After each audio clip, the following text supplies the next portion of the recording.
pues sigamos orando por la familia Rojas Bravo y llévenla ahí en sus oraciones, hermanos, para que Dios les dé paz y consuelo y puedan salir adelante. Hermanos, estamos en el mes donde el mundo recuerda o se sensibiliza un poquito acerca de la Navidad. Y es un tema que muchos festejan aún no sabiendo el significado, lo que realmente es la Navidad.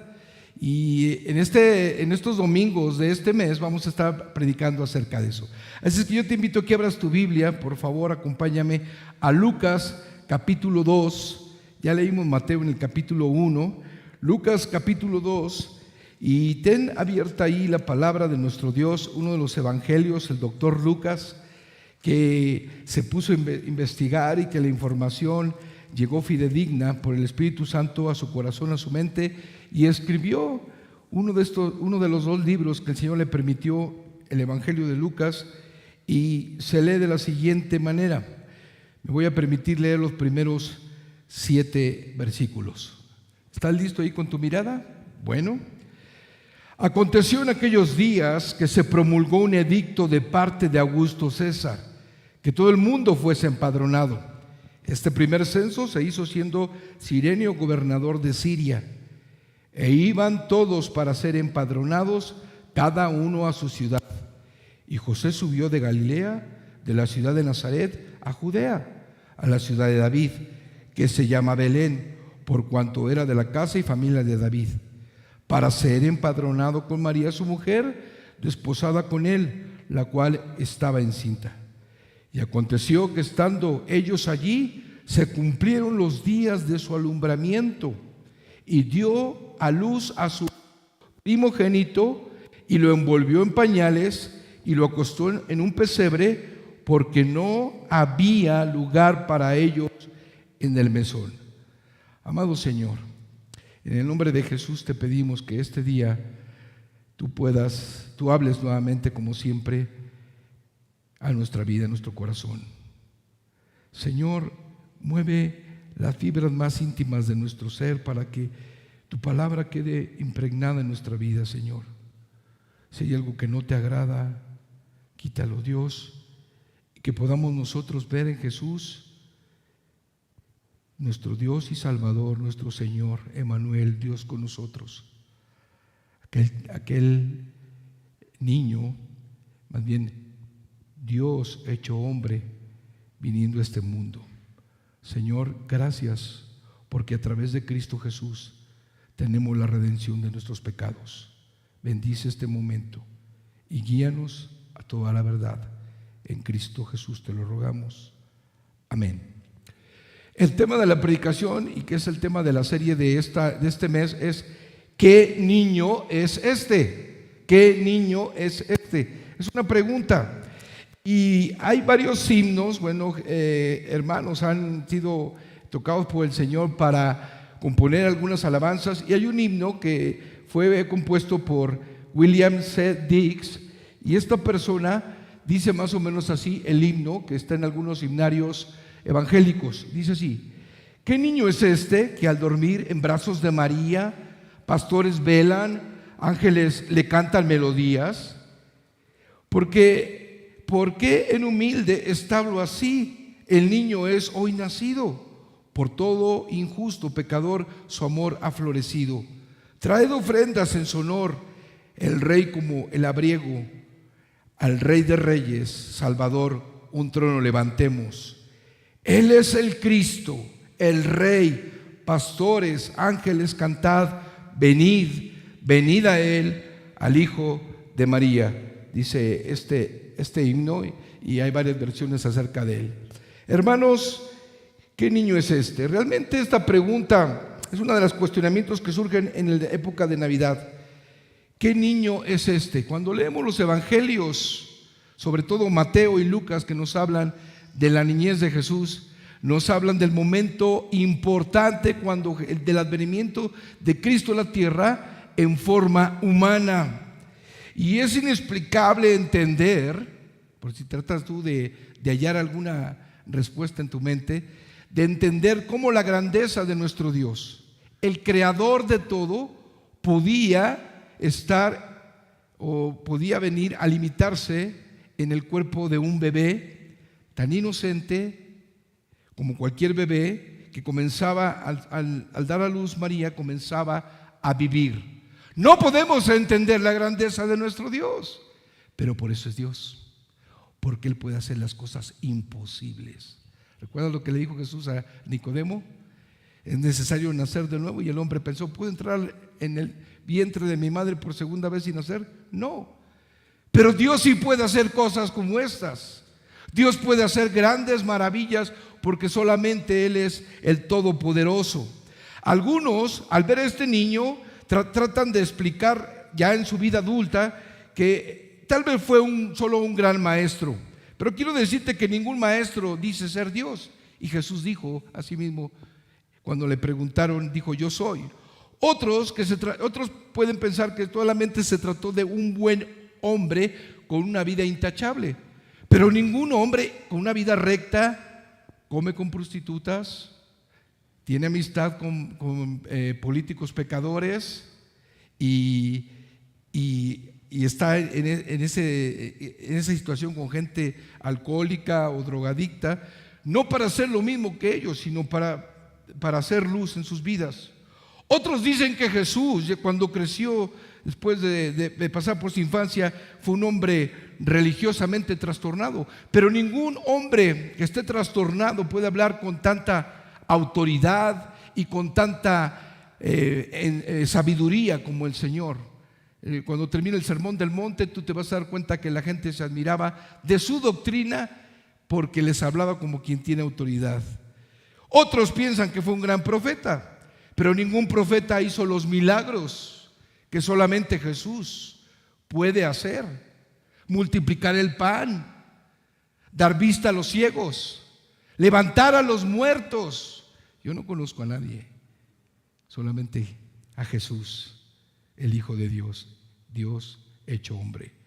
Muchos han dicho que Jesús fue un mito, pero ningún mito ha partido la historia antes y después de Cristo, solamente Jesús.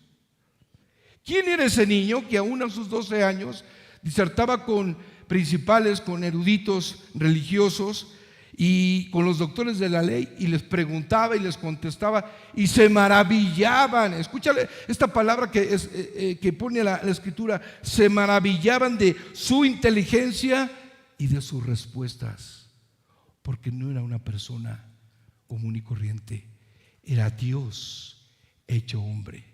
Y Jesucristo, querido hermano, es Dios 100% y es hombre 100%. No me pidas que te explique, porque es algo que no podemos nosotros explicar solamente por fe y creyendo lo que dice la palabra de Dios. De modo que cuando nosotros hablamos acerca de Jesucristo, tenemos que hablar, cuando hablamos de este niño que venía al mundo, tenemos que hablar de Dios, porque Él es Dios. Quiero que abras tu Biblia en Juan capítulo 1, versículo 1, y escucha lo que dice la escritura de nuestro Dios. En el principio era el Verbo, y el Verbo era con Dios, y el Verbo era Dios. Este era en el principio con Dios. Está hablando de Jesucristo, el Verbo de Dios, la palabra, la comunicación del Padre con el hombre a través del Verbo Cristo, la acción del amor de Dios.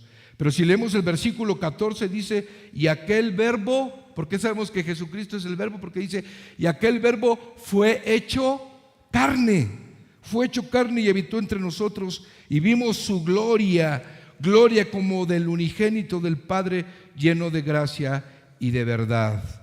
Hermanos, Jesús es Dios, la imagen invisible de nuestro Dios, dice Colosenses, es Cristo. En Él habita total y completamente la plenitud de la deidad, lo dice también la palabra en Colosenses 2. También la Escritura nos dice que Él hizo el universo, que todas las cosas fueron creadas por Jesús y que no tan solamente las creó, sino que las sostiene. ¿Sabes qué es eso? Que todo funcione en la naturaleza, no porque el hombre tenga control sobre las cosas, no, porque Dios tiene el sostén y Dios hace que haya frío, calor, lluvia, da el pan, da que la tierra dé fruto. Ese es el Dios en el que creemos. Es el Dios hecho hombre. Y cuando hablamos del nacimiento de Jesucristo, estamos hablando de la primera etapa de lo que es el evangelio glorioso de Cristo Jesús. Porque se necesitaba que Jesús, el Cordero de Dios, se encarnara, naciera, viviera, muriera, fuese crucificado y se levantara al tercer día. Ese es el evangelio completo. Entonces, podemos nosotros pensar, cuando hablamos del nacimiento de Jesús, de un nacimiento profético, de un nacimiento milagroso y de un nacimiento humilde. Cuando hablamos nosotros de profecía, por citar algo, acompáñame a Isaías capítulo 7. Isaías capítulo 7, versículo 14. Espero que traigas tu Biblia porque de eso se trata, ¿verdad? Escudriñar las Escrituras, dice Jesús. 7:14 dice: por tanto el Señor mismo os dará señal. He aquí que la Virgen concebirá y dará a luz un hijo y llamará su nombre Emmanuel. Y hemos leído en el Evangelio de Mateo capítulo 1 y en Lucas capítulo 2 que esto se cumplió en Cristo Jesús. El nacimiento de Cristo fue profetizado con tal exactitud como todas las demás profecías que hay respecto del Mesías. Hermanos, esta es una prueba contundente que Jesús es Dios y que es el Señor. Porque con cientos de años antes se profetizó con detalle su venida y lo que Él iba a hacer y la forma en que iba a venir y el ministerio que iba a desarrollar. Eso nos habla de la verdad de la palabra de nuestro Dios, de la Biblia. Y podemos entender, pero también el nacimiento de Jesús fue milagroso. Mateo capítulo 18, acompáñame por favor. Mateo capítulo, 1, versículo 18. Vemos nosotros y leemos en la Escritura, en los primeros versículos, cómo fue el nacimiento de Jesús. Versículo 18, el nacimiento de Jesucristo fue así: estando desposada María su madre con José, antes que se juntasen, se halló que había concebido del Espíritu Santo. No hay ningún otro ser bajo el sol o bajo el universo que haya tenido un nacimiento similar al de Jesús. Porque en todo nacimiento de hombre siempre interviene un hombre y una mujer. Y eso tú lo puedes ver y lo dicen la escuela, lo dice la biología. Hermanos, en la persona de Cristo Jesús no intervino un varón para que fuera concebido. Es el Espíritu Santo. ¿Por qué? Porque Jesús es Dios. Y ahí vemos nosotros el milagro. ¿Cuántas personas, cuántas parejas no pueden concebir y hacen hasta lo imposible, pero al final es un espermatozoide y un óvulo que es fecundado y se da a luz a esa persona o a ese ser? Pero en el caso de Jesús no vemos la intervención humana.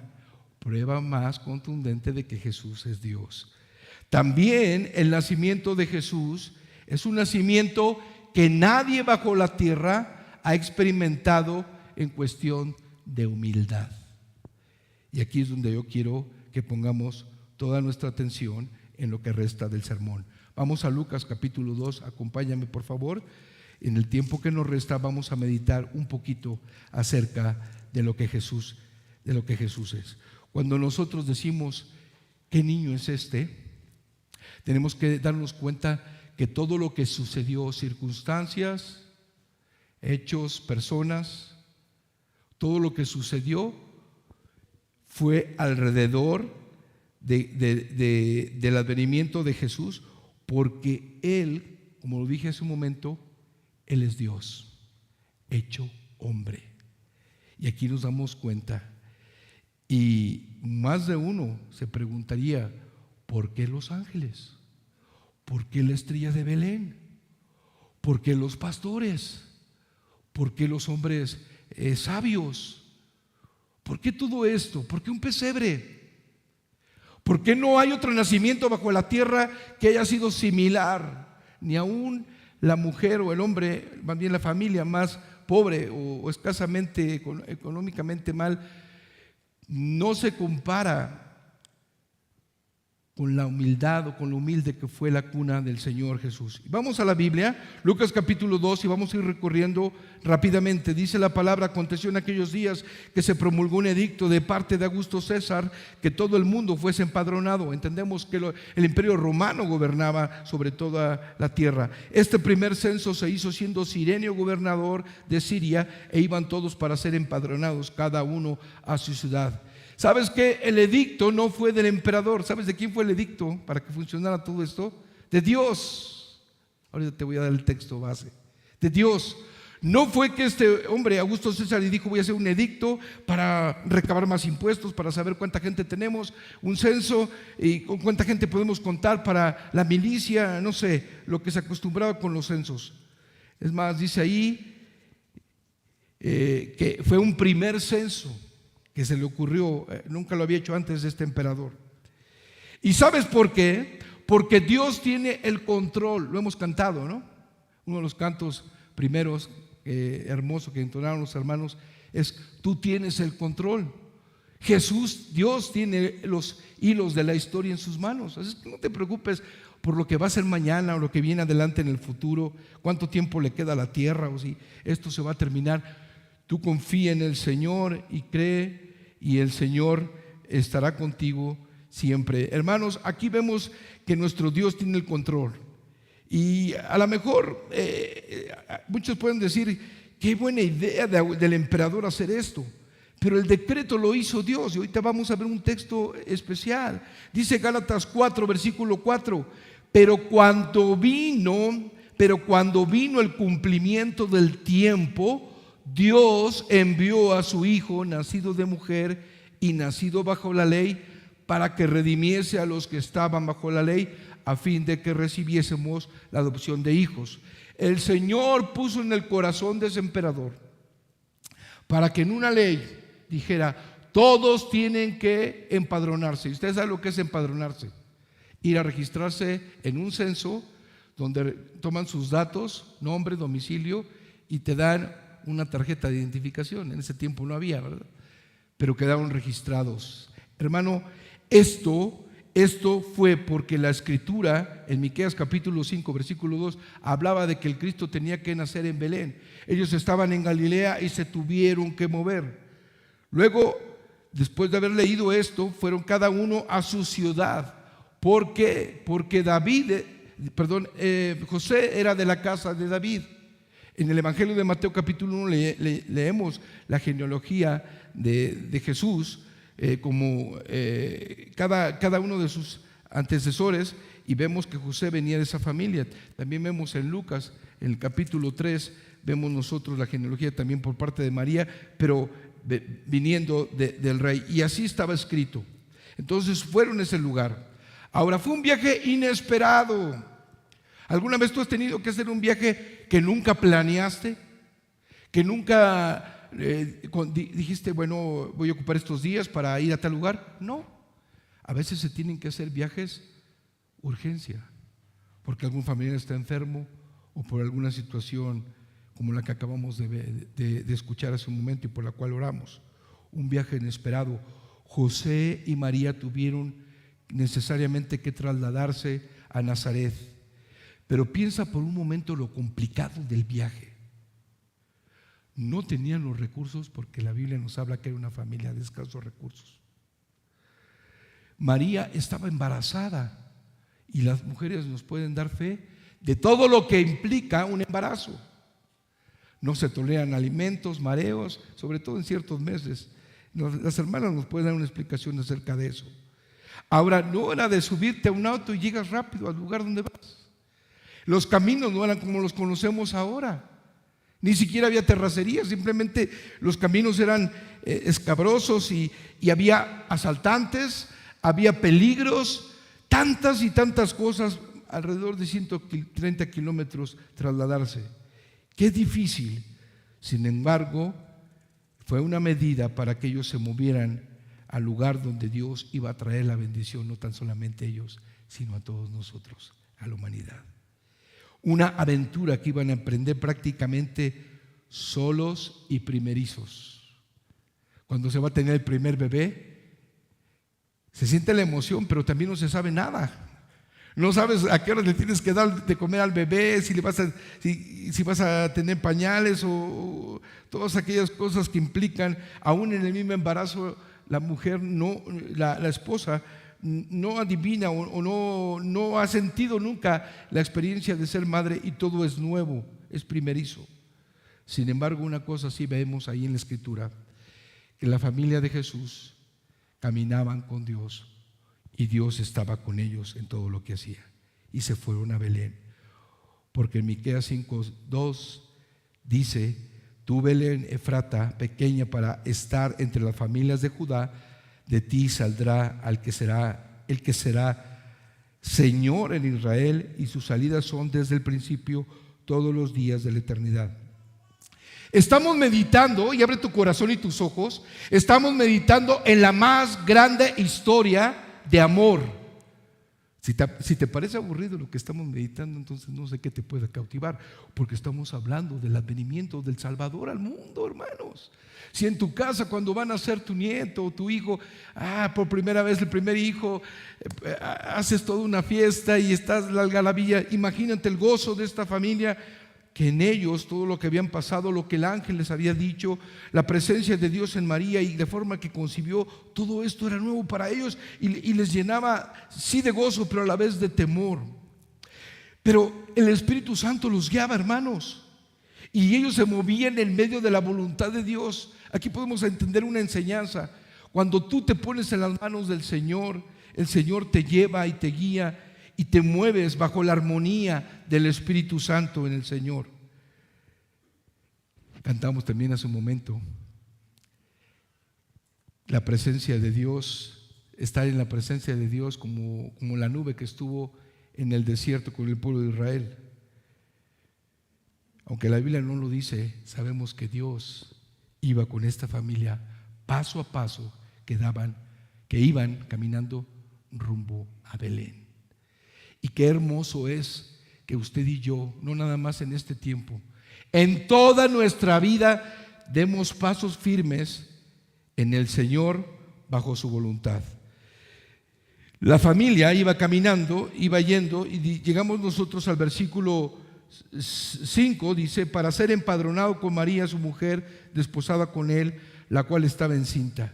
Y aconteció que estando ellos allí en Belén, se cumplieron los días de su alumbramiento.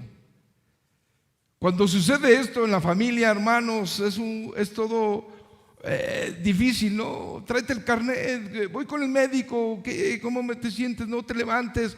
Y es una cosa tremenda. Imagínate, todo esto, no tenían seguro social, no tenían una casa siquiera donde poder estar, porque por lo que dice la palabra, obviamente habían ido de lugar en lugar y no habían encontrado un mesón, un hotel, un lugar, por lo menos un cuarto para poder descansar y tener ahí. Todo se presenta rápidamente. No hubo lugar para ellos en el mesón. El reloj, hermanos, quiero decirles que esto no les cayó de sorpresa al Señor, porque el reloj del Señor es exacto. No llegaron antes ni después al tiempo del Señor, fue en el tiempo de Dios.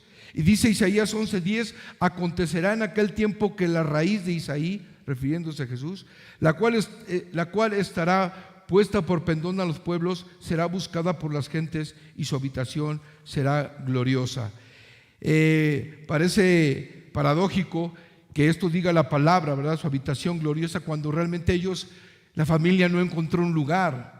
Sin embargo, después de mucho, se les dio en un pesebre. Ahora, se dice que el pesebre no tan solamente era en sí el establo. Específicamente le llamaban pesebre al lugar, o más bien al mueble, que era una especie como de cesta donde le ponían el alimento a los animales. Pero ojo, José era carpintero y sabía trabajar con las manos.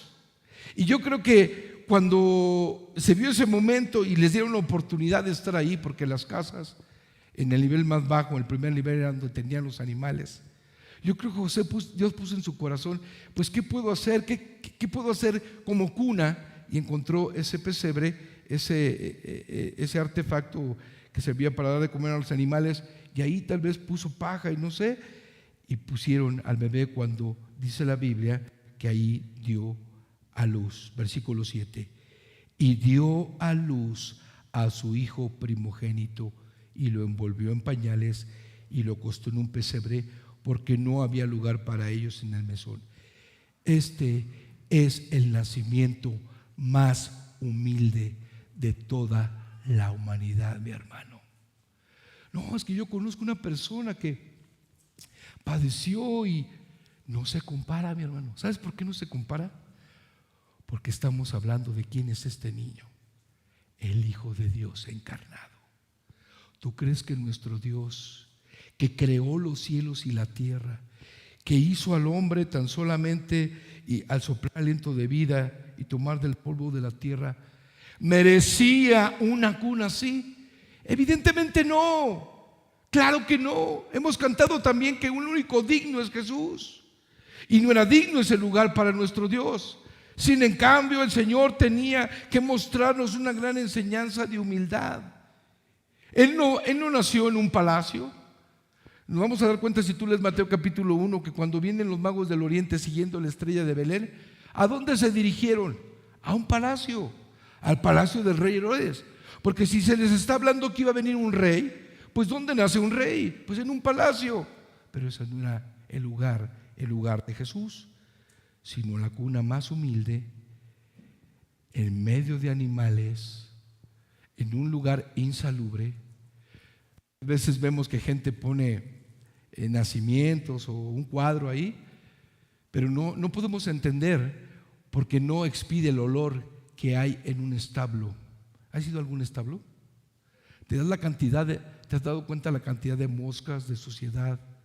No sé si haya pulgas, bichos, bacterias y tantas cosas. No es un lugar adecuado para recibir a un bebé, hermanos, y mucho menos al Creador del universo. Ahí es donde vemos la humildad de nuestro Dios. No, como dice Filipenses, no aferrándose, se hizo hombre.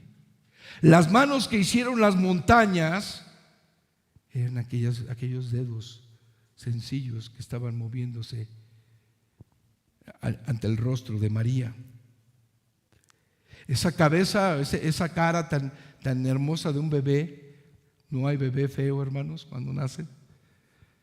Y ver ahí que ese rostro después iba a ser desfigurado. Esos pequeños pies rosados, gordetes, que salían ahí entre el pesebre ahí y entre los pañales de Jesús, eran los mismos pies que iban a ser traspasados por tu pecado y por mi pecado.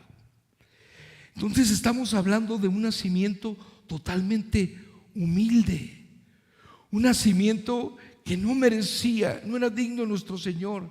Y cuando Jesús después, años después que crece, Él mismo nos sigue hablando que Él siguió en esa humildad.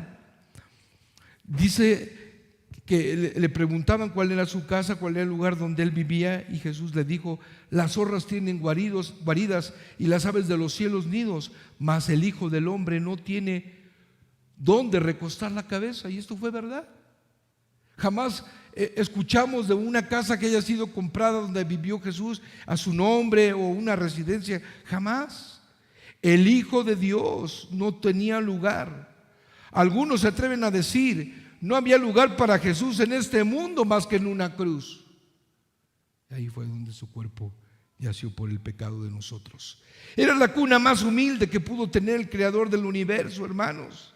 Y yo quiero que medites por un momento, porque cuando María da luz y dice que es el primogénito, sabemos posteriormente que la familia creció, lo envolvió en pañales. Fíjate que algo bonito de María, por lo que dice aquí la palabra, es que ella iba preparada ya con pañales.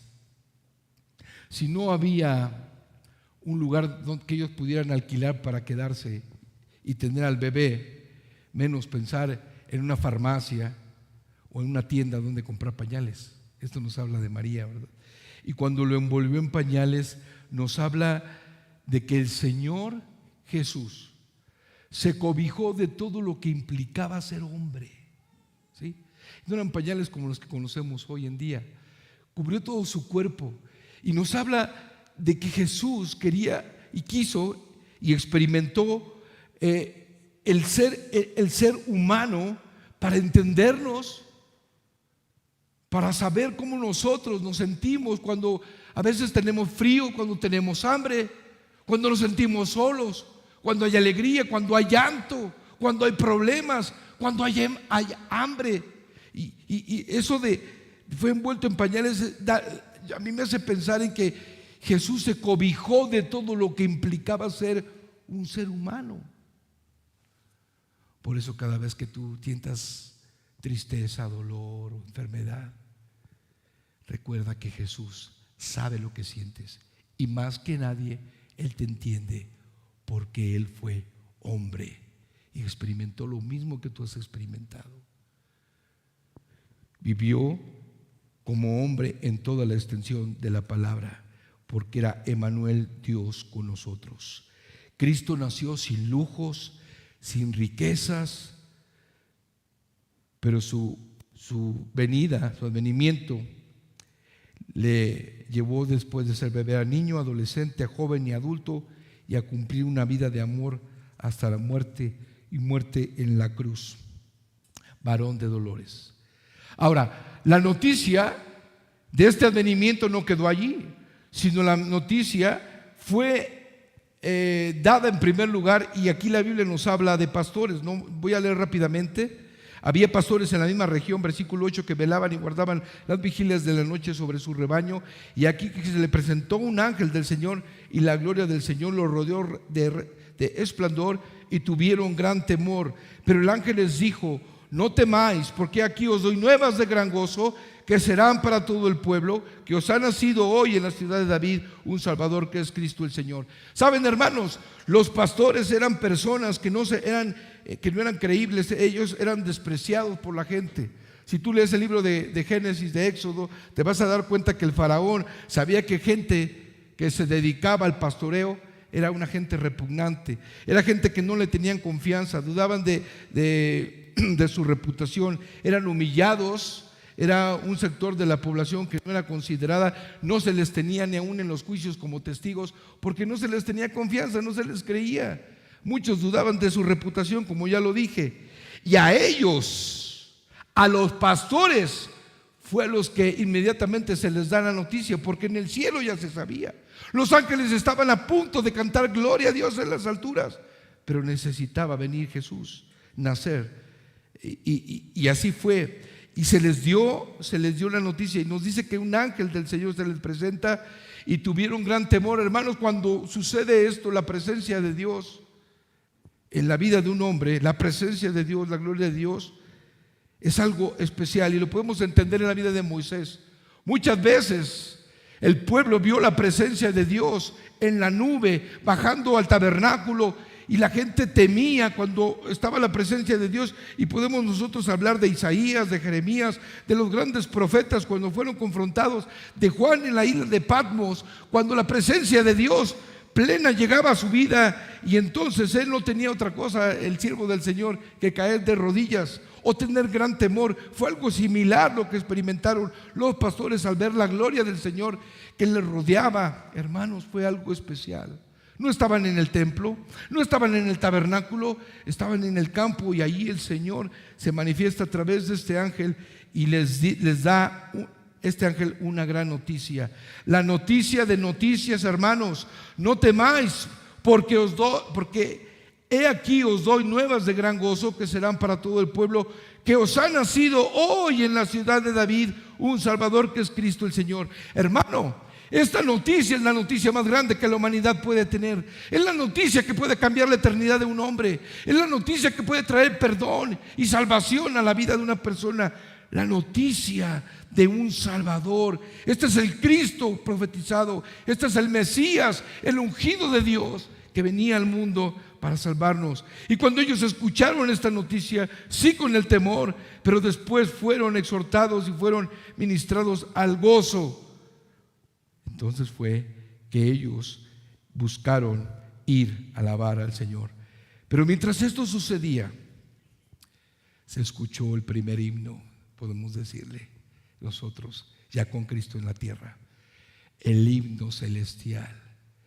Dice el versículo 13: y repentinamente apareció con el ángel una multitud de huestes celestiales que alababan a Dios. Una vez yo te invito que si tienes oportunidad vayas a la provincia.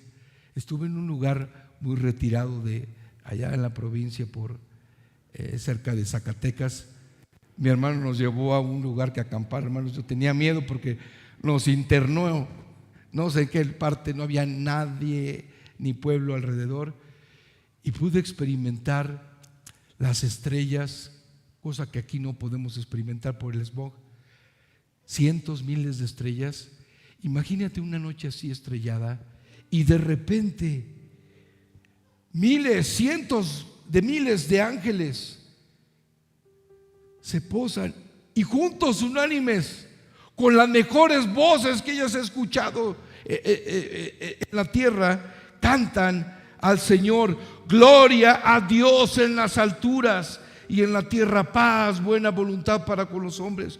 Un cántico, hermano, que daba y honraba a Dios, porque la venida de Cristo fue para glorificar al Padre, porque Dios quiere que los hombres, y ese es el doble propósito, dieran gloria a Dios, pero también experimentaran aquí en la tierra la paz, esa paz que no da las drogas, ni el dinero, ni las malas amistades, ni la ciencia, ni las pertenencias o los bienes.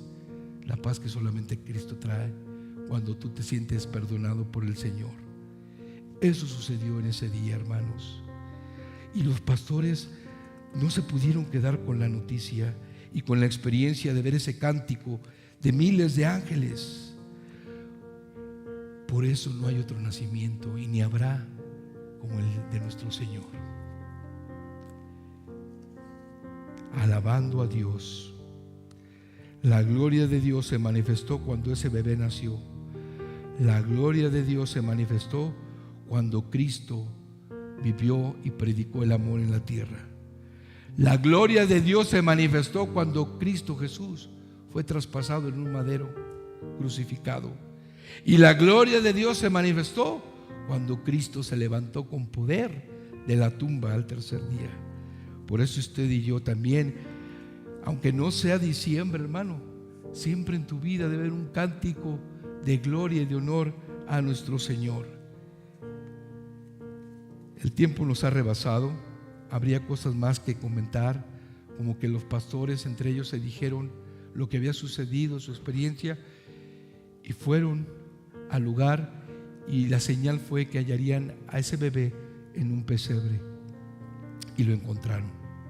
No se nos habla del tiempo, pero cuando llegaron dieron testimonio de lo que los ángeles les habían dicho. Hermano, tú conoces a Cristo Jesús, y en esta Navidad tienes que dar testimonio de lo que Jesús ha hecho en tu vida. No te importa que los demás se molesten. Ya viene otra vez con su religión, o nos va a hablar otra vez de esta historia. Hermano, esa es la historia que tenemos que contar. No tienes que contar tus experiencias, tienes que contar lo que Cristo Jesús hizo de venir a esta tierra, de vivir, de morir y de resucitar. Ese es el evangelio de Cristo. Solo así la gente podrá entender qué niño es este. Y no tan solamente debemos de pensar en Jesús como un bebé, porque Él llegó a ser hombre. Y por citarte algo, ¿te acuerdas aquel momento cuando estaban en la barca en el mar y los discípulos atemorizados, aunque eran pescadores, acudieron a Jesús que dormía en medio de la barca?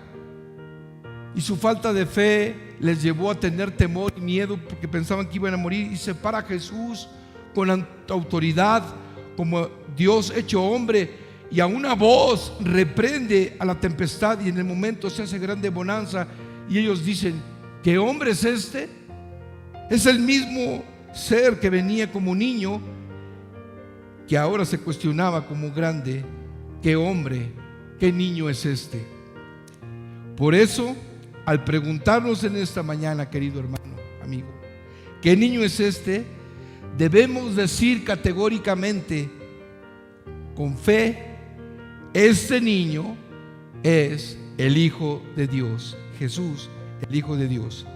Es el Salvador del mundo, es el Redentor de nuestras almas, es el pan de vida, es el Señor de señores, es el Creador del universo, es el Hijo del Dios viviente, es el Hijo unigénito, es el Hijo amado, es el Santo de Israel, es admirable, consejero, Dios fuerte, príncipe de paz, Padre eterno, Rey de reyes y Señor de señores. Es la cabeza de la iglesia, es el Dios omnipotente, es el alfa, el omega, es el principio y el fin, es el maestro de maestros, es el rey de los judíos, es el rey de la iglesia, el sumo sacerdote, el profeta, el verbo de vida, Emmanuel, nuestro abogado, nuestro mediador entre Dios y los hombres, es el juez de vivos y muertos, es la principal piedra del ángulo, es la roca, es el autor y consumador de la fe, es el Cordero de Dios que quita el pecado del mundo, es el buen pastor, es el verbo encarnado, es el manantial de aguas vivas, es la roca eterna, es el Mesías prometido,